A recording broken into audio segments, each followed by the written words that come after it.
Hello and welcome to Become a Performance Hero in 3 Easy Steps with Database Offloading. Today's webinar is sponsored by Pure Storage and produced by Actual Tech Media. My name is Scott Becker and I'm from Actual Tech Media, and I'm excited to be your moderator for this special event. Now, before we get to today's great content, we do have a few housekeeping items that will help you get the most out of this session. First, we want this to be an informative event for you, so we encourage any questions in the questions box in our webinar control panel. Our expert presenters will be responding to your questions there throughout the live event. We won't have a dedicated Q&A session at the end of the presentation, so be sure to type in your questions as you have them. Don't wait or you'll miss the experts. Now, that said, we will pass along your questions to the Pure team at the end of the presentation as well, so don't worry if we didn't get to your question during the live event. You may hear back later. The Q&A panel is also the place to let us know about any technical issues you might be experiencing. A browser refresh will fix most audio, video, or slide advancement issues, but if that doesn't work, just let us know in the Q&A and we'll provide further technical assistance. Now, in the handout section of your webinar control panel, you'll find that we're offering several resources. There are a few links there from Pure Storage that you're going to learn more about later, but you can click on those links at any time during the presentation. Those include a link to Pure's platform guides for both VMware and for Microsoft, and a link to find out more about what Pure is going to be up to at VMware Explore. That's the huge annual conference that you may know by its former name of VMworld. Also in the handout section, you'll see a link to the Gorilla Guide Book Club, where you can get access to Actual Tech Media's great printed resources on technology topics, as well as a link to the ATM Event Center, which has our calendar of upcoming events. I encourage you to access those resources now and share them with your friends and colleagues. Now, at the end of this webinar event, we will be awarding a $300 Amazon gift card to one lucky registrant. Of course, you must be in attendance during the live event to qualify for the prize. The official terms and conditions of today's prize drawing can be found in the handout section as well. Just scroll to the bottom and you'll find the prize terms and conditions link there. And finally, one of the best benefits of this event is the opportunity to ask a question of our expert presenters. And as I said, they're going to be in chat throughout our presentation today. So to help encourage your questions, we have a special additional prize for you. That's another Amazon gift card, this one for $50 for the best question. At the end of the event, we'll look at all the questions, pick out the very best one, and contact that prize winner. And with that, let's get to today's fantastic content. It is my pleasure to introduce you to our presenters today. We have David Stamen, who's Principal Field Solution Architect at Pure Storage, and Andy Yoon, who's Field Solutions Architect at Pure as well. So I'm going to turn things over to David. Welcome, everybody. Today, we're going to talk about how to become a performance hero in 3 easy steps with database offloading. My name is David Stamen, a Principal Field Solutions Architect here focused on our VMware and our cloud solutions. While working here, I've been here for about 2.5 years, and I cover all of our virtualization and our cloud solutions. You can find me blogging at davidstamen.com, and you can also find me contributing to the community on GitHub as well as on Twitter. And I'm joined today with Andy Yoon. Hi, everyone. My name is Andy, and I'm also a field solution architect here at Pure Storage. And while I'm still somewhat new here at Pure, I've been working with Sql Server for a very, very long time, both as a database developer and as a database administrator. I speak at conferences on a fairly regular basis and at user groups and such. And you can find me fairly actively on Twitter as SQL Beck, and I also do a blog here as well. All right, so let's get into it. So the challenge today is talking all about our database systems. Our databases are the backbone for all of our different applications. And for most of us, they're always under constant pressure, right? And we're trying to squeeze as much performance out of our database queries and our database systems as we possibly can. And the thing is, as we try and struggle through a lot of the crazy workloads that we are under, that makes us as admins, as developers, also pretty crazy as we're trying to juggle a lot of different things, right? Our production servers are only finite. They only have a finite amount of resources that we can squeeze out of them. So what about this? There are certain things that we can do with our database workloads to share the load, to pass it around.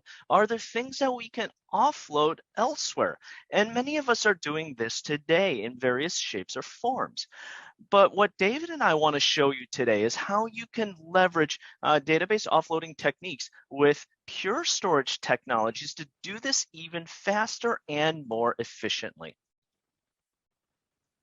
So as we talked about that, right, we're going to be sharing the load today, especially from an agenda. So from a VMware perspective, we have a really great way of kind of how we're going to start this off on why Pure is just a great platform for these virtualized workloads, and how the vSphere admins and the storage or the database admins can kind of share some of those perspectives.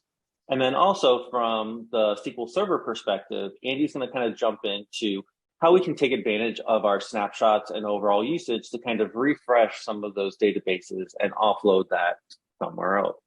So let's jump in and dive in. So let's talk about why we should run virtualized solutions on Pure Storage. Well, first of all, the FlashArray is really an ideal storage platform for VMware, whether it's our FlashArray X, which is our latency optimized array for sub-millisecond latency, or whether it's our FlashArray C that is made for those cost-sensitive tier 2 applications. And so when we think about the FlashArray and how it was truly designed for uptime and performance. But also when we think about features, all of our data is encrypted at rest with a global data reduction. So this is with provisioning, data deduplication, as well as compression. We have both automatic and manually configured QoS, and by default, dual fault data protection. The best part about this is you as an admin don't have to worry about managing software updates because they're all delivered through the cloud by our support team.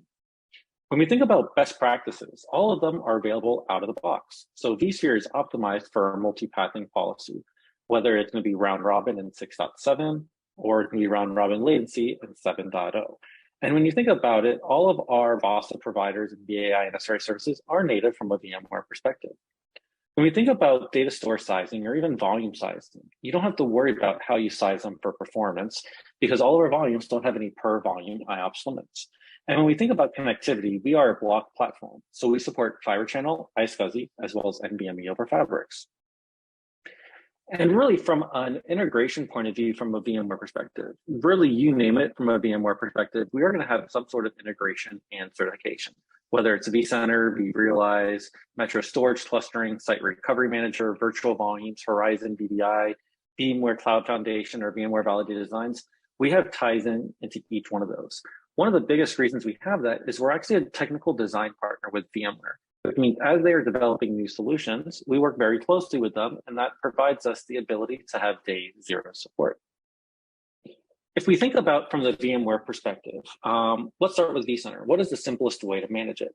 This is how we can abstract a storage admin or anyone who may not be familiar with storage to really have a lot of these workflows done directly through the vSphere interface. So the idea here is that you never need to log into the user interface. You can just do it all from vCenter. So whether that is managing and provisioning a cluster of ESXi host, right-click that cluster and say create host group. It'll go ahead and do all the configuration at the array level, such as creating the host group, creating the host, and adding either the WWNs for Fiber Channel or the IQNs for iSCSI and configuring that end-to-end. So one click, don't have to worry about incorrectly copying and pasting those past the addresses. When we think about provisioning data stores, again, we can simplify that. Right-click the cluster, create a data store, give it a VMFS type, and give it a name and a capacity. We'll go out and do all the hard work for you. Normally, when you would do that manually, you would have to create a volume, manual assign it to the host group, then go back to your vCenter and rescan your host, then provision the data store and apply any particular settings that you need to. Within this workflow, it is going to be a very streamlined interface. And then we also have the ability to take actual storage snapshots through our plugin as well. So we do not need to rely on those VM-based snapshots, but we can handle all the offloading from the array and have those granular with vVols or have them VMFS-based snapshots for protection. When we think about monitoring, traditionally when you're looking at your VM, you really see only what vCenter thinks about the data, not what is actually happening on the back end. So from a performance graphs, we actually have 3 ones that we will present to you. The first one is array load. It's how busy your array is. We're not going to expose CPU or memory. We're going to show you how busy it is, because if you're not using the resources, we probably are on the back end. When we think about volume performance, we can tell you details into the latency, IOPS, and throughput of individual volumes, what the array actually sees. We can also do this from a capacity perspective as well, which is very important, because a lot of the times when you do a thin provisioning, vSphere sees one thing and the array sees the other. So how do you know what is actually written versus provisioned and then what's actually consumed? And these volume capacity breakdowns will actually show you what is vSphere provisioned, what is array provisioned, and then what is the actual unique space that is being consumed, because again, we have that global data reduction. And then we'll also show you some overall array capacity graphs. But over time, we keep adding more and more features to our plugin. And so over time, we've added additional settings for host personality when now a requirement. We've now done additional host connectivity if you need to validate the connectivity of your host, or maybe assign a data store to another cluster, providing those native performance graphs instead of just embedding them. But the biggest thing that has enabled us to make even more impact is the remote architecture. Prior to this, VMware had a plugin that was directly installed on the vCenter. But they've now moved to a remote architecture, which means the plugin is installed elsewhere and vCenter access it. And this has really allowed us to do a lot more development and functionality that we couldn't have done previously. So two of the latest features we did was in 5.0, we released role-based access control, which really was a big ask from customers. And this really provides the granularity to do individual tasks if your storage team doesn't want to give you full rights to the array. The other big thing that we just released in version 5.1 of our plugin is the ability to do point-in-time vVol recovery. So previously, you could just undelete or recover a disk that sat in the recycle bin, but this new workflow allows you to recover a virtual machine or a disk from any point-in-time snapshot that is currently available on the array. And then the version 5.2 of our plugin, actually some really great stuff coming there too in regards to VMFS point-in-time. So stay tuned for that. We did talk about simplicity, and really from an automation standpoint, it's in there. So Purity has always been an API first. And so whether it is true REST APIs, whether it's PowerShell, vRealize Orchestrator, Python, Ansible, or even Terraform, we have integrations for that, whether it's for failover and failback testing, whether it's for complex orchestration, or just really desired state configuration.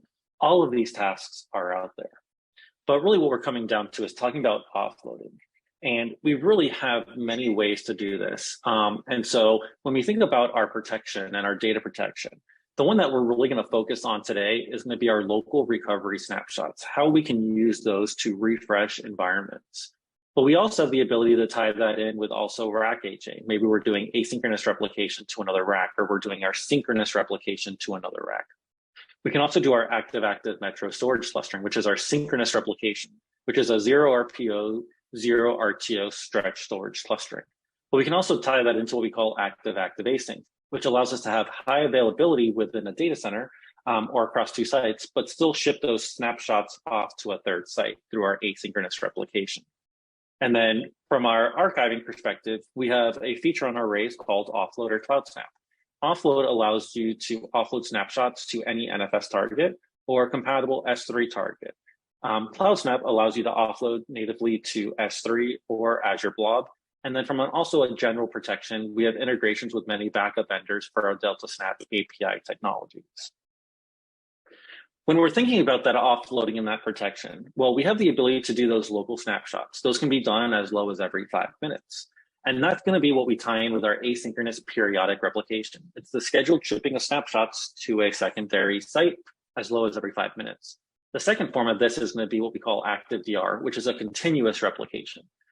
The third option we have is synchronous replication, which is that active cluster, truly stretching that storage across two sites and having a single 0 RPO, 0 RTO. And then like I kind of covered earlier, we have the ability to do synchronous with third site async. And this is very important where we have the ability to utilize those snapshots for these environments.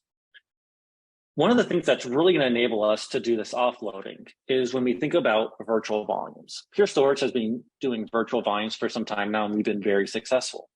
Because when we think about VMFS, we don't have the granularity that we really need. When you think about a VMFS data store, it is one volume that consists of many applications, many different SLAs, many different disks. Not everything you may want to refresh or downstream. When you have a vVol, it's going to be a first-class citizen. So a VM is going to be the equivalent of a volume group, and then the individual disks will be the individual volumes on the array, which means that when we need to do any of those refreshing of environments, we truly are going to have granularity. If we think about it this way, a traditional example that we thought of was a update of V. How did we normally do that? Well, in the event here, we have a physical server, right? That was a Windows 2016 with a C drive and an E drive. But traditionally, to P2V this, you needed some agent-based solution. With the granularity of virtual volumes, what we have the ability to do is create an empty VM that is equal size disks of those other VMs. And then what we'll do is we will overwrite those volumes with either the latest copy of data on those volumes or the array snapshots and overwrite those disks. Once it's powered on, that VM has now been essentially instantly virtualized. When we think about this, this is really what we're going to talk about when we think about offloading of those snapshots and refreshing of the environments. We have the ability to either go from a physical to a virtual, from a production to test dev, but we also have the ability to do from a physical or from a virtual to a physical environment. And so it truly provides you the flexibility.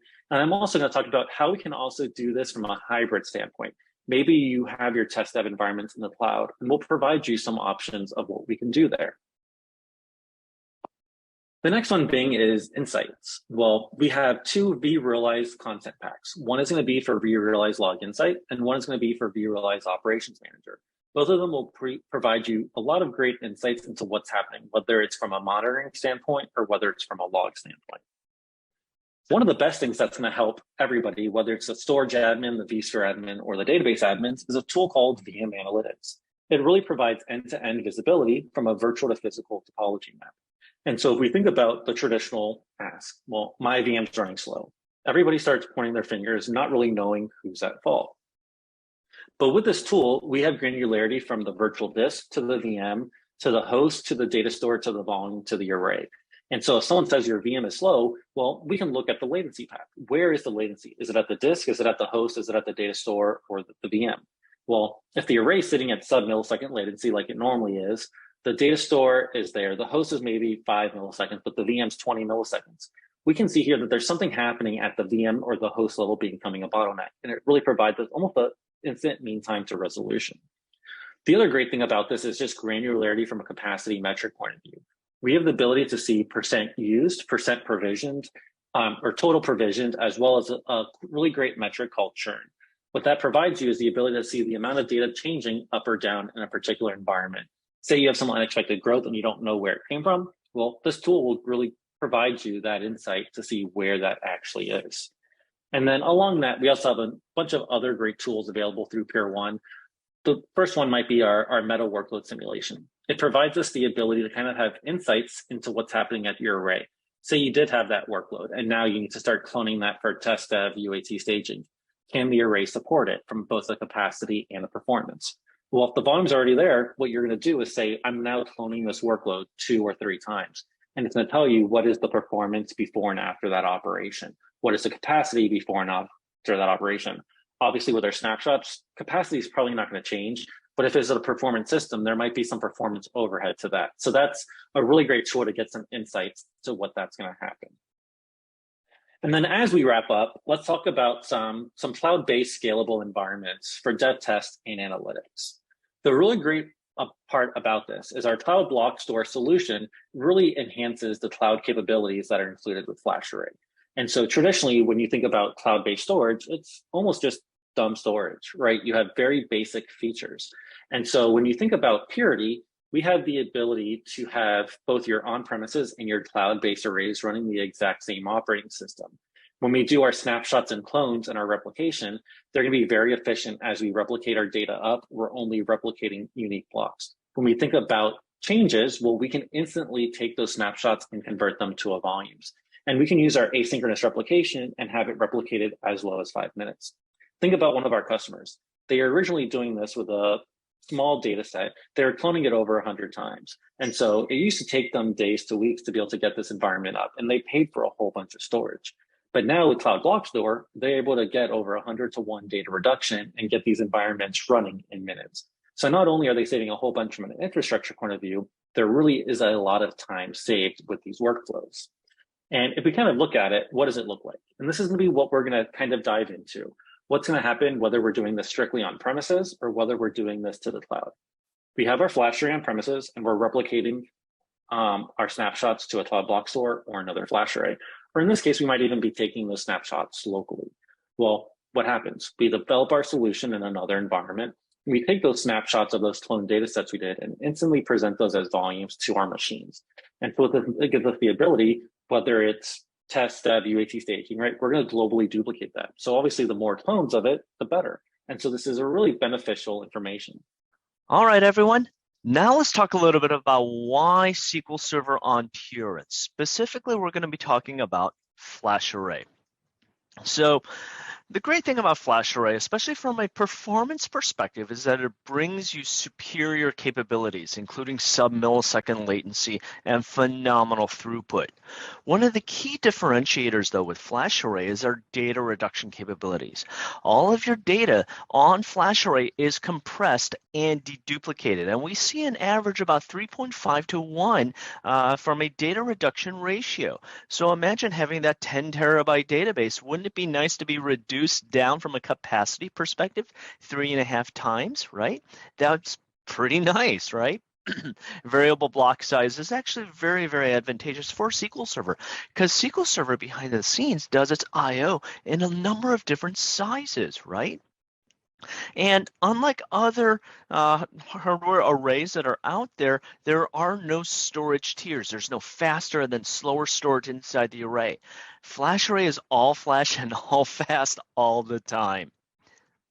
But FlashArray is more than just a place to dump your data. Frankly, especially in my database developer days, I didn't think all about storage all that much. Storage was just that black box where everything kind of lived. But the thing about FlashArray is that because we started as an all-flash solution, we took a slightly different approach to how to do things, how to build a robust and performant storage system for you.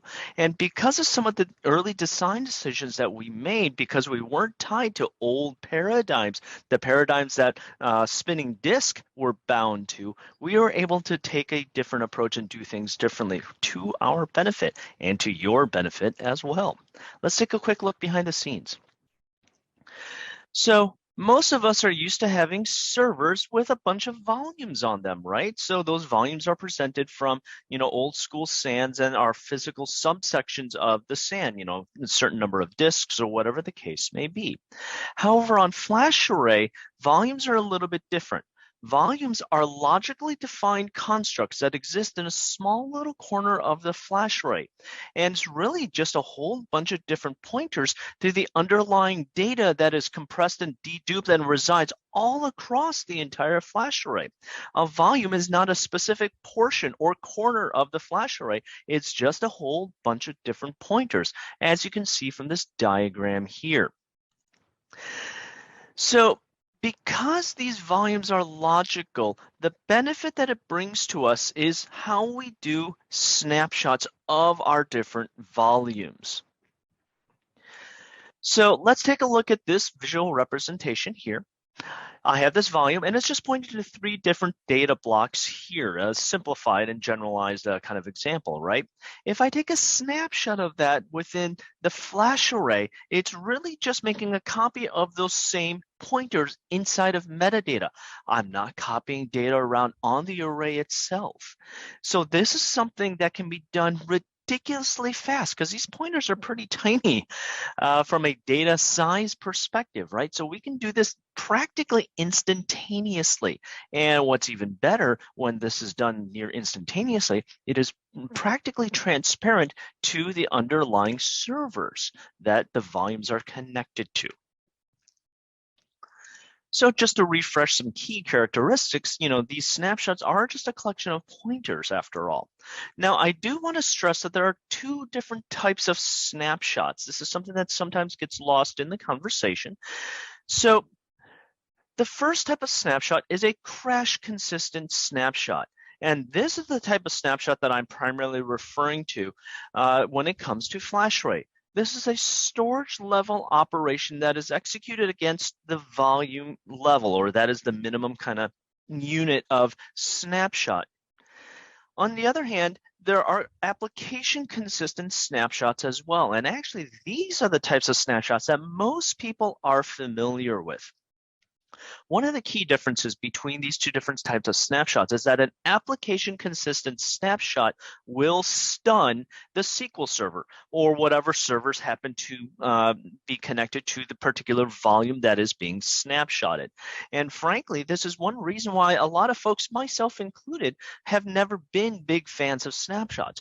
We run highly transactional systems such that a 5-second snapshot and a 5-second stun of our application systems is actually unacceptable during our workday, right? So we're limited to only being able to do these types of snapshots maybe in the middle of the night. But we may even be running 24/7 systems where we cannot even accept any kind of stun to our servers at any point in time.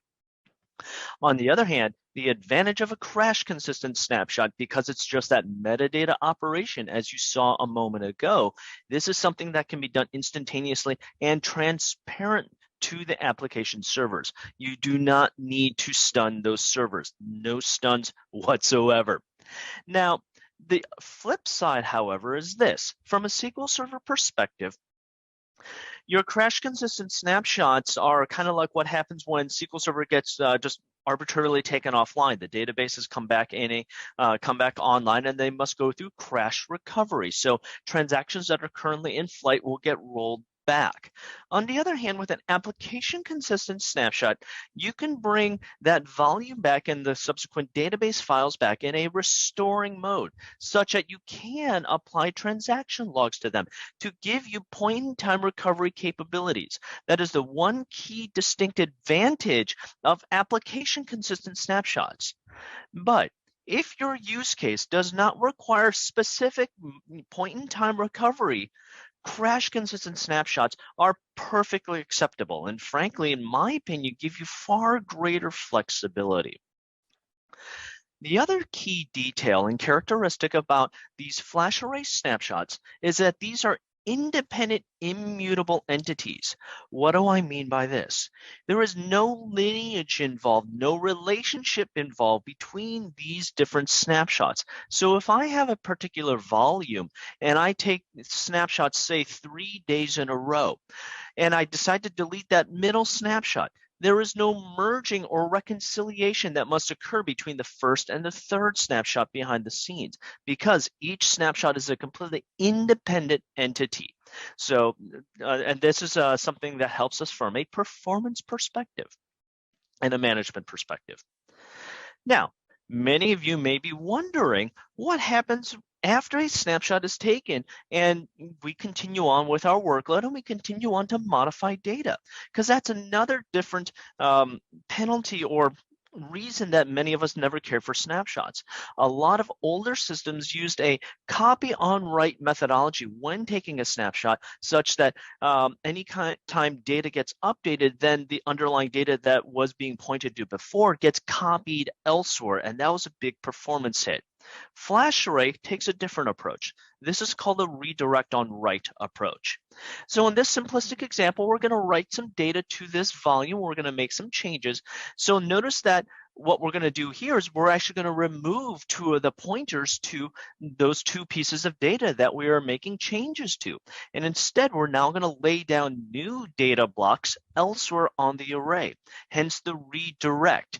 That snapshot, on the other hand, it still has pointers to that original data. Therefore, that data remains intact and will continue to remain intact as long as something is pointing to it, whether it be this snapshot or something else. Okay. So this redirect on write approach, is something that was done from a performance perspective, but it brings us some additional benefits elsewhere, as we'll see in a minute. So what do we do with these snapshots? Well, the obvious answer is to clone these snapshots and make copies of them and, present them elsewhere. So in this case, I'm going to clone this snapshot and present it as a new volume and mount it up to server 2, right? That is the most simple approach to this. Now, one other thing I want to be very clear about is that you're not constrained to working with just a single flash array, but you can take one of these snapshots and asynchronously replicate it elsewhere, say to another flash array, or as David talked about earlier, the cloud using Cloud Block Store. And then, of course, once it's over on that other array, then you can clone that snapshot and then present that volume up to that other server. Now, keep in mind, one of the powerful things about our snapshots when you're doing the asynchronous replication is that as you take subsequent snapshots and asynchronously replicate them across the wire, you're not taking full copies of the data. We are only sending across the wire the compressed, deduplicated deltas of data across the wire. Of course, the very first time you take a snapshot of a volume and then send it across the wire, we're going to have to take a copy of everything, right? But then again, all subsequent snapshots thereafter, even though they're independent, immutable entities, we're going to be able to do the calculations of what is true, the deltas of those snapshots, and then only send those deltas across the wire. So you're only sending a small subset of data, and that's something that can be very, very useful and help the performance perspective of making use of these snapshots on a frequent basis rather than just doing it like once a day or once a week, right? Imagine doing this once every 15 minutes or 5 minutes or whatever the case may be, right? Okay, so knowing that these snapshots are portable and can be moved around and can be shared on other servers that are fed by the same flash array or between other flash arrays and or the cloud using Cloud Block Store, let's pivot and think about what are the use cases with our databases where we've had to do something similar with backup files. You've had to take a copy of a backup file, move it to another server, and restore it for whatever reason. This is something a lot of us DBAs have to spend a lot of time doing. And unfortunately, it's kind of that mundane time. It's wasteful time of just waiting for these files to be copied around, because oftentimes we do have to refresh non-prod environments with copies of production. Many of us are in the DevOps world, right? So we have continuous integration pipelines that we often have to work with, and many of us have automated similar steps of taking a backup and putting it and restoring it to, say, an integration server or something like that. But wouldn't it be really cool to do this even faster using snapshots? And that's the whole point of something like this. This is a particularly useful one. Have you ever had something blow up in production and you really need to get into it and really see what happens? What if that process is, say, like your nightly ETL where you're transforming a bunch of data? Well, I don't want to potentially do that and try and replay that ETL process manually in production, therefore modifying data and potentially screwing stuff up even more or something like that, right? Wouldn't it be really awesome to take a snapshot of production immediately, present it to another server, and then I can iterate through my investigation, my forensics, or even playing around with different hotfix scenarios without worrying about testing these out in actual production? Because of course, we don't test in production, right? Right? Anyway, think about how you can make use of these snapshots to work with your data and replace those scenarios where you traditionally had to grab a backup and restore it somewhere. So let me show you a quick visualization of how this is commonly used by many of our customers. You can very easily take that snapshot right here of that production volume and then say overlay it to QA and then overlay it to dev. I wanted to show you this visualization to remind you of the fact that you're not truly making a copy of that volume. You're only copying the pointers. So you're not paying an additional capacity penalty on the flash array because it's pointing to the same underlying data until, of course, you start making some modifications. But typically in QA and dev and other non-prod environments, the volume of delta is going to be trivial compared to what's going on in production. And of course, production, there's going to be a fair amount of change as well. But oftentimes, a lot of our data will remain static, or we just append to it, like an orders table, for example, right? As opposed to maybe even you have a customers table. Well, the majority of your customers will remain static. Of course, you'll append to that customers table, right? So think of it from that perspective. Not a whole heck of a lot will change, typically speaking. Now let's take a different type of scenario and leverage snapshot portability. Many of us oftentimes have data warehouses that are fed from many different servers, and we use different technologies to move that data around on a, say, nightly basis, things like SSIS, right? And oftentimes those SSIS packages will take many hours to run, because not only is it moving data, but it's also transforming it and making modifications and stuff like that. But if all of these different servers resided on one or more FlashArrays or cloud block store, then think about how you can take those volumes, those source volumes, take snapshots of those, and then present those straight up to the data warehouse. You can cut out that data movement step and do it nearly instantaneously leveraging snapshots. This is something that, if many of us have those ETL processes that takes 6 hours overnight to run, wouldn't it be kind of cool to shave off 3 hours of that? Because that 3 hours is just the data movement going over the wire. I now no longer have to saturate my network moving this data around, subsets of the data. I can just present a clone of the volume straight into the data warehouse server, and then the data warehouse server can just extract out what it needs, and then you can drop that volume once you're done, or overlay it and replace it with a fresh clone later, the next day or whatever your workflow happens to be. Here's one final interesting use case specifically for the SQL Server DBA and offloading. Wouldn't it be awesome to offload our DBC CheckDB processes? Because CheckDB is one of those things where you have to do it, right? We need to be checking for corruption issues within our databases. But many of us don't have unlimited maintenance windows and the luxury of being able to run CheckDB whenever the heck we want, right? We oftentimes either have to do it only overnight, only over the weekend. Some of us don't even have that luxury to run it on the weekend. And as our databases get larger, CheckDB takes a whole heck of a lot more time and burns down even more resources, because CheckDB is horrifically IO intensive, right? Well, wouldn't it be awesome to have a secondary, maybe deprecated throwaway, junk server and run CheckDB over there using a snapshot? Because think back, a snapshot is just pointers to the same underlying data. So wouldn't it be kind of cool to take a snapshot of your production volumes, present it to that secondary junk server, and run CheckDB from there? Now, most of the time, CheckDB is going to be successful. So cool, you just drop that volume and then continue moving on and just continue cycling through.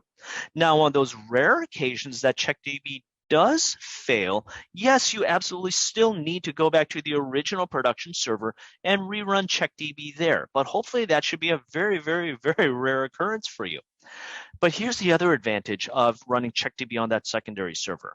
I now have a copy of that corrupt data. I can use that secondary server to iterate through corruption mitigation solutions, because some of them are destructive, right? So wouldn't it be kind of cool to try out a few of those on that secondary server? And if the end result is not satisfactory, if I lose data that I don't want to lose, right, then I can overlay and reset using that prior snapshot and then try again. So think of that secondary server as that sandbox to help you try and recover and correct the database corruption that happened to be found in CheckDB. So that's another really awesome use case for leveraging our snapshots. So I've been talking about all these snapshots, but how fast are one of these snapshots? Well, why don't I just show you with a demo? So first of all, I happen to have two SQL servers here, SQL 19.01 and SQL 19.02. On 01 right now, I'm going to run this database size check query here, and we're going to be working with this ftdemo database. This is a 2.35 terabyte database, so definitely not a teeny tiny database, right? It's not gigantic, because I've definitely seen databases that are many, many, many terabytes in size, but this is good enough for demo purposes. So for this, inside ftdemo, I happen to have a simplistic table called my stuff. It's just timestamps in here, and then just my data varchar in here, and I'm just going to insert some fresh data, just so you can see that, hey, you know, I'm doing something brand new in here. And then I'm going to run a simple query against the my stuff table, and this way we'll be able to see the number of records, and this is the server that we're on, and here's our fresh timestamp, okay? Now, let me jump over to SQL 1902 and then rerun that same query over there. You know, I have the server name in here just to show you that I'm on the other server, making sure that you see I have no tricks up my sleeve. And here's the number of records that happen to be there and the timestamp. When we see that this is from earlier today. So, you know, nothing has been synchronized or anything like that. So let's show you exactly how to do all of this. And for this, I'm going to be using PowerShell, which many of us DBAs like these days, to help us automate this process. And there's many other options, because essentially it's all just calling out to a REST API. So there's a number of different other options that you happen to have if you want to manipulate these different snapshots. So the first handful of lines I'm running here are just to connect up to the target server, which is SQL 1902, or this IP address. I got to pass in my credentials, of course, and then I'm going to import our PowerShell module and start a PowerShell session here. So scrolling down a little bit, I do have to offline the database and offline the underlying volume on the target server. We don't have to affect the source server at all, but on the target, because this is a volume level operation, the database must be set offline and the underlying volume. So that's what's going to be happening here with these couple of lines. So that takes, you know, just a few seconds at most. And then on line 32, we're now going to connect into the FlashArray itself. Just going to pass in a password here interactively, but of course you can set this up to be programmatic, pass in credentials and that sort of thing. Now line 37 here that I'm about to highlight is where the magic happens. This specific command is going to target SQL 1902 and this specific volume, the X drive in this case. And then we're going to use as a source SQL 1901, the X drive over here. Now this particular volume, by the way, happens to have both the data and the transaction log files residing on the same volume. I've just simplified that for demo purposes, but of course there's variations where you can, you know, because many of us DBAs will have our data volumes, or our data files on separate volumes versus our log files on separate volumes, right? So you can absolutely do that. And this overwrite flag back here, what's going to happen behind the scenes with this overwrite is that FlashArray is going to take a fresh snapshot immediately and then overlay the volume, the SQL 1902 volume using the source. So everything in this specific example is just going to happen right in this one command, and we're done. Now all I have to do is re-online the volume and then re-online the database, and we are finished.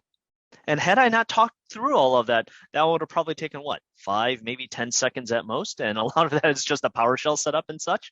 So let's go back to SQL 1902, rerun our diagnostic command here, and we see that the data that we had inserted a few minutes ago is now present here. So 1177.30.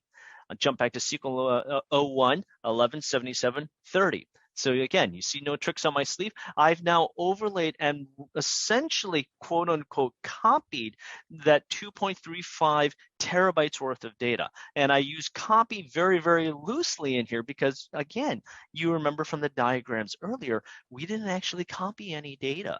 We just took a crash consistent snapshot and just copied a bunch of pointers behind the scenes, hence near instantaneous.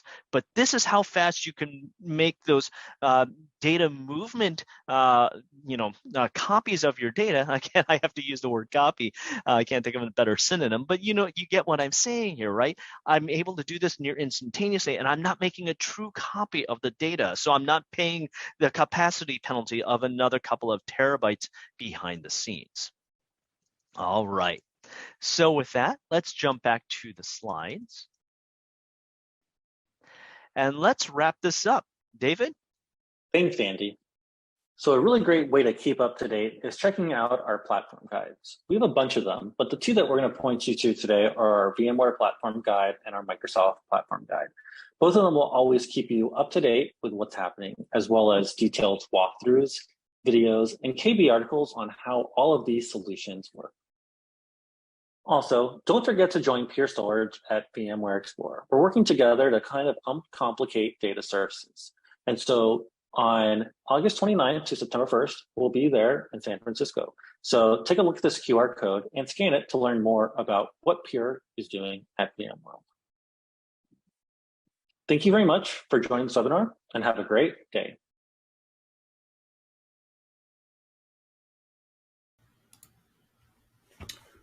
Okay, thanks, David and Andy. Really nice presentation. I appreciate those diagrams on volumes and snapshots and FlashArrays. Those were really clarifying. It was an impressive demo too.